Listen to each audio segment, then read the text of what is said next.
कोणार्क बालुखंड अभयारण्य को आसिले विरल 10 कृष्णसार मृग। भुवनेश्वर नंदनकानन 6टी माई 4टी अंडीरा समेत 10टी विरल कृष्णसार मृग अणाई। वन विभाग पक्षर ए विरल कृष्णसार मृगों वंशवृद्धि परीक्षामूलक भाव छड़ा जाइए। कृष्णसार मृगों आनुमानिक बयस 2 ରୁ 3 वर्ष हेब।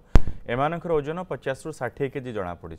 दीर्घ 12 वर्ष पर वन विभाग प्रचेषा फल कृष्णसार मृग उपयोगी परिवेश को फेरी पारि। कुरुजंग पंचायत अधीन खंडिया नई निकट अभयारण्य मध्य 10 एकर परिमित जगार एक स्वतंत्र सुरक्षा पाचेरी द्वारा आबद्ध स्थान में कृष्णसार मृगों को रखा। कोणार्क वन विभाग पक्षर नित्य प्राकृतिक खाद्यपाई 4 प्रकार घास लगा।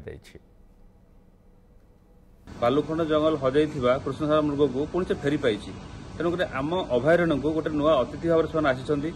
एटी कथा हो देखा बाकी रहा जंगल विभाग से कि भाव सुरक्षा दौरान एवं क्वारंटाइन रखा। क्वारंटाइन पर छड़ा हाचरी भितर से रे।